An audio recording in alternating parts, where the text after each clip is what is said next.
Hi everyone, this is Vicki and I'm here to record a demonstration of Lesson 2 in PhotoshopCC 2019 Basic Photo Corrections. I'm going to stop my video and go ahead and get started.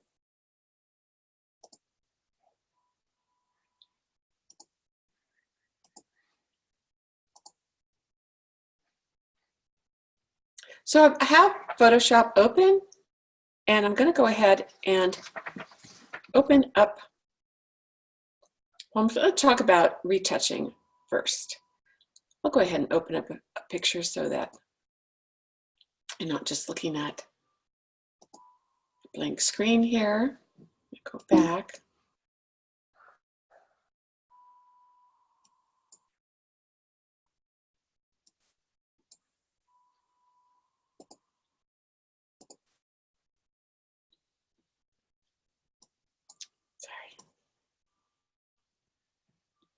Go to where I've stored my files. And I'm going to go ahead and open the end file. So let's talk a little bit about retouching just in general. For retouching is fairly subjective. It depends on the image that you're working on and your goals for it. So a lot of times, excuse me, you only need to change something like the resolution perhaps. You might need to lighten it up or increase the contrast, or you might need to repair a minor blemish. But then for others, you might need to perform several tasks and you might want to employ some more advanced tools and techniques. So you'll want to organize an efficient sequence of tasks for retouching. And most retouching follows these general steps, although you might not need to do every task for every project. Usually you'll duplicate the original image and save your original in a folder and that's because working with a copy of the image makes it easy if you need to recover the original later. You want to make sure that the resolution of the image is appropriate for the way that you're going to use it. Higher resolution for printing, lower resolution for web. You want to crop the image to its final size and orientation. You want to take out any color casts. You want to adjust the overall contrast or tonal range of the image. And you want to repair flaws in scans of damaged photographs, perhaps historical, family photos like rips and stains and dust. You want to adjust the color and the tone in specific parts of the image so that you can bring out the highlights, midtones, shadows, and desaturated colors. And you want to usually sharpen the image.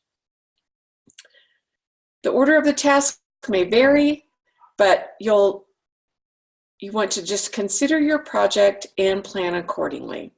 There are lots and lots of video tutorials about retouching, and you'll develop your own workflow as you continue.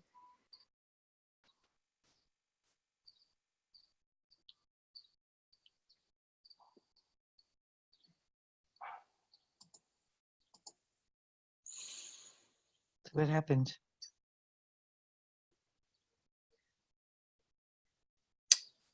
Hi, I'm going to, I have someone here, yay! Me?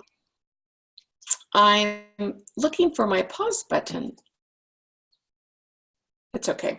All right, I won't pause. Anyway, so when you edit an image in Photoshop for a specific use, you need to make sure that the image contains an appropriate number of pixels, which are the small squares that make up a bitmap image, and that's what photos are made of, digital photos. So you can work this out from the pixel dimensions. I'm going to post some additional resources for understanding resolution, but basically, if you zoom into a pixel, to a digital photo, and you keep zooming in, at one point, you'll start to see the little squares, the pixels that make up this image. So for example, a 1000 by 1000 pixel image has 1,000,000 pixels, 1 megapixel, and so on. And the pixel dimensions affect things like file size and upload and download times. So that's why we usually choose a lower resolution or an image with fewer pixels when we're working on the web. In Photoshop, the resolution means number of pixels per unit of physical length, like pixels per inch. If you have the book, you can read a lot more about this, but basically just remember that if you're going to print an image, you're going to want a higher resolution, something above 200 pixels per inch. And if you're working on the web, you can usually get away with 72, 96 pixels per inch, although that may be changing as our screens become higher resolution. So everything is always in flux in the digital world. But just a few more resources on understanding pixels and resolution and file size in our class. Now, you can use Adobe Bridge to open the files that we're working with, but I'm just going to go ahead and skip over that part and open straight from Photoshop. So I'll go up to my File menu and I'll go to Open, and I want to open the Start picture. So here's our image that we took with, or we scanned in. It's a family photo, the time we went to Europe, and we want to make sure keep this.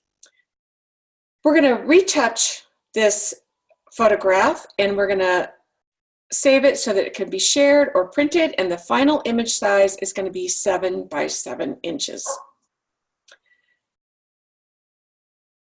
Okay, let me skip. Hold on, bear with me. I'm going to skip ahead past. And you know what? Just hold on one second. I don't know how my dog got outside. She is outside, and she is barking, and I just want to go and shut her up. So here we go. All right, super sorry about that. Okay, so we see the picture, we see that it's crooked, the colors are dull, and the image has a green cast, and it has this crease from being folded up in somebody's pockets. So we're going to fix all these problems, and we're going to start by cropping it and straightening it. We're going to save our image so that our original is untouched. So I picked Save As, and I'm going to go ahead and save it as O2 Working.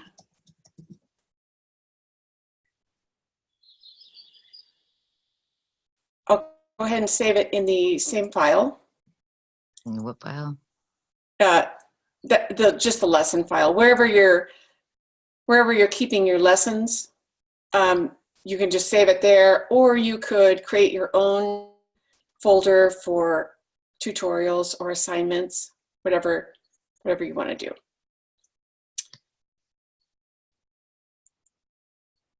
Okay, sorry, I lost my place. There we go. One other thing, I saved it as a TIFF, but I actually want to save it as a Photoshop file. So I'm going to go ahead where it says TIFF, I'm going to go ahead and save it as a Photoshop. And if you go all the way up, oops, to the very top, you'll see that's Photoshop, and then it changes this to PSD. So I'll just go ahead and save it like that. That way, if you close this and you open it up, all of your layers and everything will be preserved, all the work that you've done, and you can just close it and open it and keep working on it. So if you didn't have time to do it all in one session. Okay, over here in the Tools panel, there is a crop tool, and we're going to select that. The crop handles appear when I move my mouse back over into the image area, and a crop shield covers the area outside of the cropping region. So up here in the option bar, I want to choose a width times height times resolution. So if I click this, I can see that there are different options here. There are different options here. It's the default is for ratio, but I'm just going to go ahead and choose width, height, and resolution. And that's going to allow me to do a number of things. It's going to allow me to choose the resolution that I want this image to be saved in, and also go ahead and in one tool, I'll be able to crop it the right size and the right resolution. So you can see the overlay, and up here in the option bar, I want to go ahead and type in 7 inches. And even if you're set to pixels, you can type in inches and Photoshop will change it to pixels. So I've got 7 inches. I'm going to go ahead and change this to 7 inches. And then I want my pixels per inch to be 200. And it's pixels per inch. And you see that everything changed as I typed in those Wow. numbers. And now I'm going to go ahead, without doing anything else, I'm going to straighten it. So if you look up here in the option bar, you'll see there's a straighten icon. If I click that, my mouse has now changed to the straighten tool. And I'm going to click in the top left side of the photo, press the mouse, and drag a straight line across the top of the photo. And then I'm going to release my mouse, and the photograph straightens. Wow. So now that it straightens the image so that the line that we drew is parallel with the top of the image area. And you can use this for anything. So I use it often if I've shot a picture and the horizon is slightly tilted. I can use that straighten tool and run it right across the horizon line, and Photoshop will straighten my horizon. And sometimes that's really important if you're taking pictures where you know the horizon is straight, like out to sea, you know, an ocean picture or something like that. Sometimes up here in the mountains, the horizons are not straight, but it does tend to throw the viewer off if they feel like the horizon should be straight and it's not. Excuse me. So now we're going to trim the white border and we're going to scale it. So we're going to drag the corners of this crop grid inward to the edges of the photo itself, because we don't really care about the white border. So I'm just kind of dragging it in, but you'll see that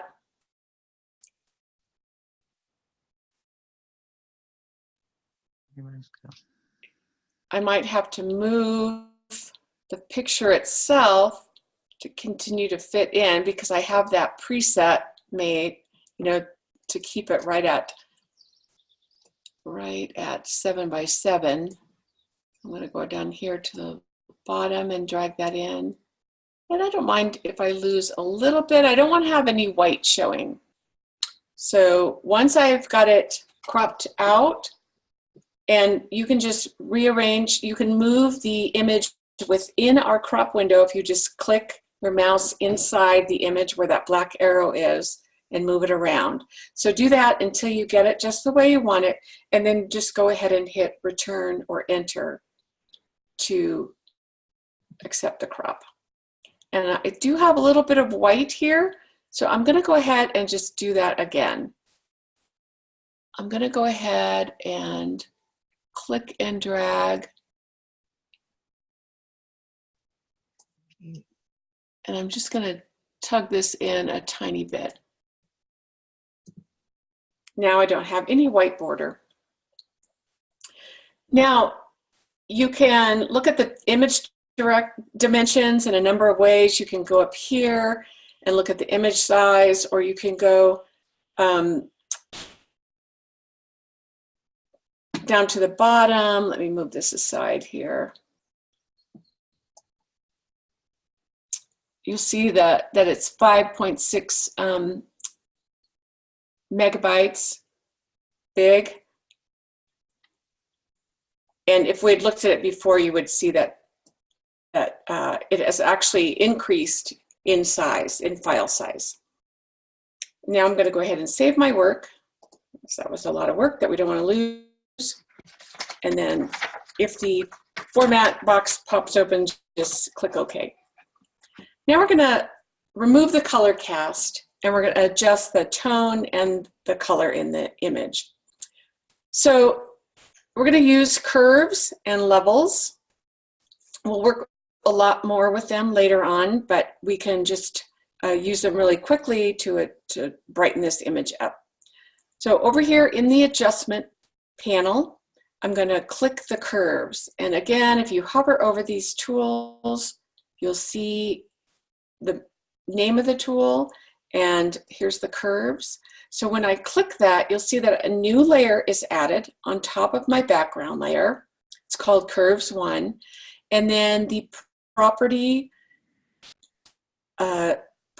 panel opens up, and I have a little menu, a context menu here. On the left side of this panel is there's a black point tool, there's a gray point, and there's a white point. I want to select the white point tool, and this tool defines what color value should be made a neutral white. And then once you define that, all the other colors and tones are going to shift accordingly. If you do this correctly, it's a really quick way that you can remove a color cast and correct image brightness. So when you go to choose an accurate white point, you want to click some area of the image that should be the brightest neutral area of the image that contains detail. So I'm going to go ahead and click on a white area, one of the white stripes in the girl's dress. So it can be anywhere, and you can zoom in to do this if you like.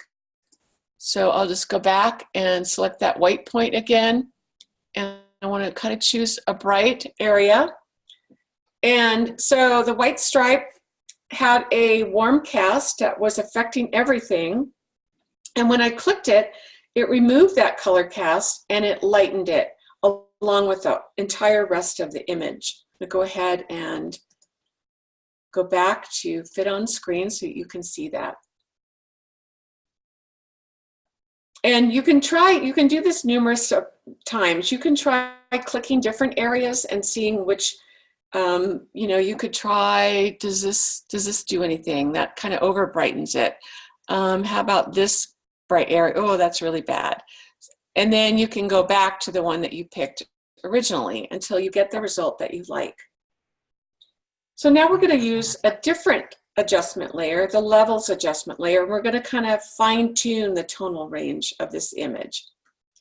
So back over to the adjustments panel, and we're going to choose levels.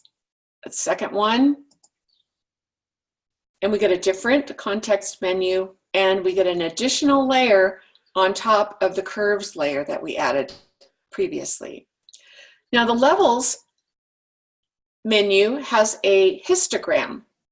So we're going to learn a little bit more about this later on, but the histogram displays the range of dark and light values. So there's 255 levels of dark to light in this image. The left side triangle over here represents the black point, and that's the point at which Photoshop defines as the darkest in the image, and the right triangle represents the lightest point in the image, and then the middle triangle represents the midtones. So we're going to drag this left triangle to the right, until we start to see some better shadows. And again, oftentimes this is very subjective. You don't type in a number, but your book has given you a number of 15. So somewhere around 15, and you'll see the numbers are right here. Or if you want to, you can just kind of play around with it and set it at where you think it looks the best. And then we want to drag the middle triangle a little bit to adjust midtones. And again, I encourage you to just kind of play around with this. If you go to the left, it lightens it up too much. If you go too far to the right, it's going to darken it. So we want to go just a little bit one way or the other. And the book, we'll follow the book. They went to 0.90, sorry. And then you can also, sometimes you'll see you can change the light point, but in this it's pretty bright since we reset that white point. We don't have to do anything. So now we've adjusted the color and we'll go ahead and flatten it so that it's easier to work with while we touch it up. And when you flatten an image, it merges all of the layers into the background layer, which will reduce the file size, but you can still make changes to it, but it may help your computer work a little faster. You only flatten if you don't need these adjustment layers anymore because they're gonna be absorbed into the background layer and you won't have the option of working with them anymore. So sometimes you may or may not choose to flatten. Go ahead and follow the book exactly and flatten this. So all the way down at the bottom is flatten image, and you'll see that all of my, I'm going to collapse that, all of my adjustment layers have now merged with the background layer and all the changes are permanent in this. Huh. Okay, are you following along with me or are you just watching this time? Are you talking to me? Yeah. Oh, I'm following along. Okay, perfect. I jumped in here late, and it probably take me forever to do all the file stuff. So I'm just watching for now. I'm absorbing. Okay. Yeah, it's fine. Just I'm kind of new to computers, you know, so I'm just praying to God I can do this. Okay. Well, I'm glad you're here, and I hope this helps. I think, you know, I'm recording this, so you can always go back and watch it again, especially if you get stuck on a certain step. I'm going to be watching as much as I can because Okay. I need to learn all of this. Yeah, It's really interesting. I love it. if you have to leave, that's fine, because like I said, I am recording this and I'll post the link, but stay with me as long as you want, okay? I didn't know you could hear me. Yeah. I've never done a Zoom conference either like this. Oh, it's great. Yep, I can hear you perfectly. It's wonderful. Can you see me? I have the cameras reduced. I hope not. But if you're there, I'll see you in a few minutes. I've been outside working. Okay, well, moving on, we're going to use one of the healing tools now. We're going to want to fix this crease over in the left-hand side. So we're going to use the spot healing brush to erase the crease. And this is a great tool. It really quickly removes blemishes and other imperfections. It samples pixels around the retouched area, and it matches the texture, the lighting, the transparency, and the shading of the sampled pixels to the pixels that you're healing. So we're going to zoom in a little bit so that we can see this crease. And again, remember, you can push the space bar, and I like to see kind of the edge so I sort of have an idea of where I'm at in the picture. And I'm going to go over to the left and choose the spot healing tool. The healing tools kind of look like Band-Aids. So here we are. This one on top is the spot healing brush tool. And if I click that, you'll see that there's other tools hidden underneath. But that's the one I want right there. It's the spot healing brush tool. And up here in the option bar, open the pop-up menu, which is right here. And we're going to choose a size of about 25 pixels and 100% hardness. So you can have a soft brush with a fuzzy edge, or you can have a very hard-edged brush if it's 100%, and of course a big range in between. And then we want to make sure right here that content aware is selected. So there's these other options, but we want content aware. And then in the image window, you'll see that my cursor is now a circle. I'm going to drag the spot healing brush down from the top of the crease. And I'm just going to probably go along in 4 to 6 strokes. And you can see that when I'm dragging, looks like a black line, gray line. When I let go, it disappears, which is great. And it's not very straight because I'm just kind of wobbly with my mouse, but it will heal it. So we're going to keep going. And it's just, Photoshop is just matching the pixels with the ones right next door. So I'm going to go ahead and drag this up. This is a wonderful thing to be able to do to your old family photos or anything that you have that have. And it picks the colors and everything for you? It does it all by itself? Yes. You can see that there's a little bit of blurring here, but I'm also zoomed in quite a bit.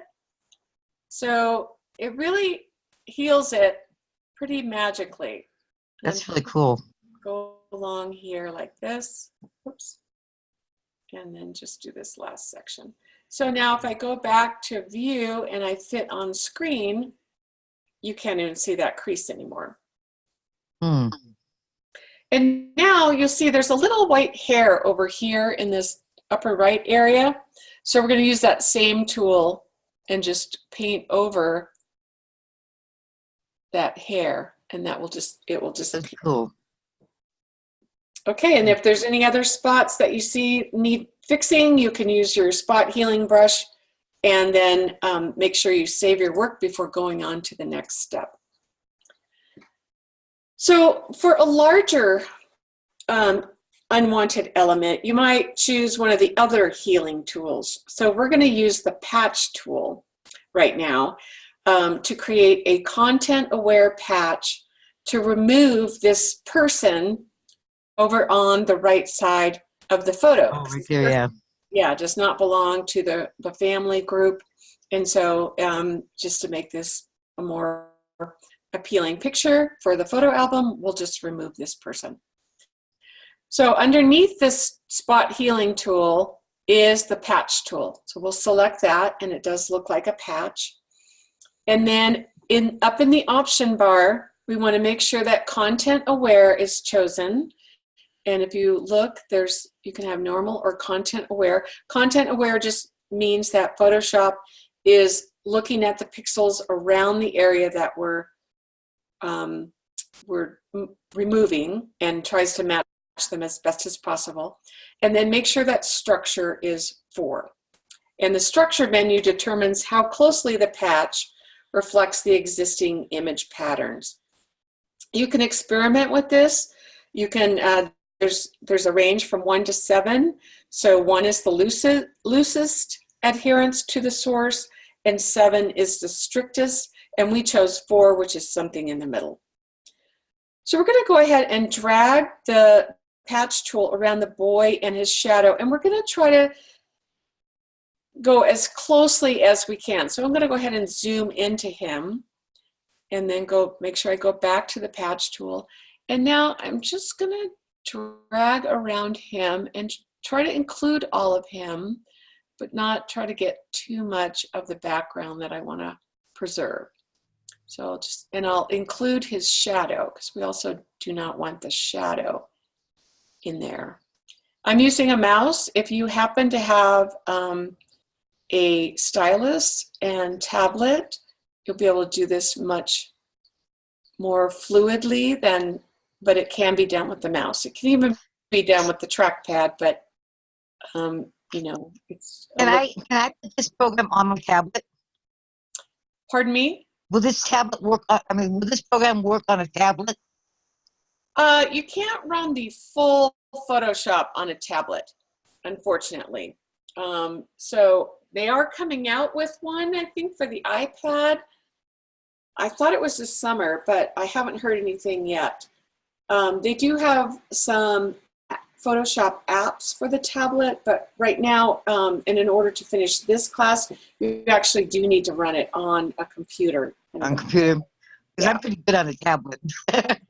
Oh, okay. The computer part's what's new to me. You know, the mouse and stuff. Yeah. I'll If learn. you have access to a computer, you'll want to use it. Yeah. I can double check, but I don't think Photoshop for the iPad is out yet. I know. I was just saying last night. I wish that they would make a computer with Android on it. That's so much simpler for me. Yes.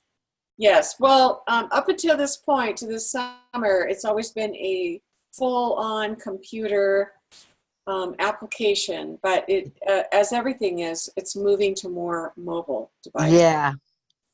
Well, I'm Okay. learning. Oh, I'll make it. So you see that the marching ants have appeared, and I have the boy in his shadow selected. And so I'm going to click within this area and drag it to the left. And so you'll see there's a preview, and we want to kind of drag it until the preview area no longer overlaps the area with the boy, but without overlapping the woman. So here we are. We're pretty over here, and then when it's where we want it, we're just going to release the mouse, and ta-da, he's gone. Wow. And then what you see is things are not exactly lined up, so we'll work on that a little bit. We're going to touch that up a little bit, but we can go ahead and deselect that. So you're dragging your mouse? Yeah, I just once I moved it to the left and I released my mouse, then the boy was gone, and it was replaced with kind of a duplicate of the wall. Mm-hmm. So now we want to kind of, you can see that the barge is here, and it's not lined up, or maybe that's just the wall. And then, we've got a couple of duplicates here. You could use your spot healing brush and take some of this out, but we're going to use the clone stamp tool. And the clone stamp tool uses pixels from one area of an image to replace the pixels in another area. And using this tool, you can remove unwanted objects, but also fill in missing areas that maybe you've scanned and images that were originally damaged. So we're going to smooth out the irregularities in the height of this wall and the windows on the building. So in the tools panel again, you'll see this tool that looks like a stamp, and that is the clone stamp tool. And we're going to choose a 60 pixel brush, 60 pixel with 30% hardness. We're going to make sure that the aligned option is checked up here. And then we'll move this. This is a little bit different from the tool that we just used. We need to copy something.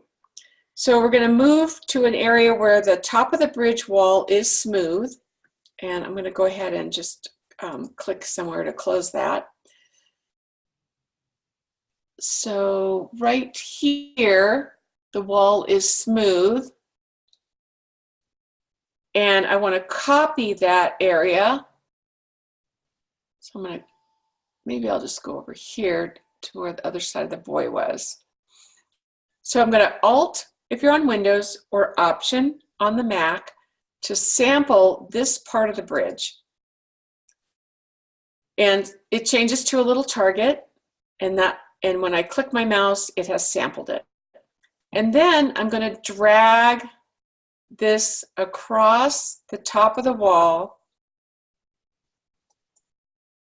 and even out this wall a little bit. Okay, I don't really like that, so I'm going to Command Z.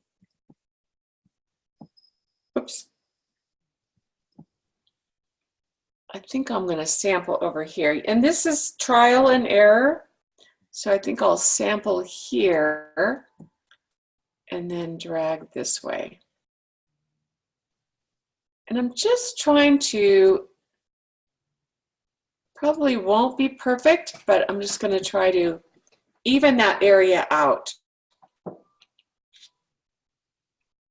The clone tool is not one of my favorites, but it did just make this wall a little bit better.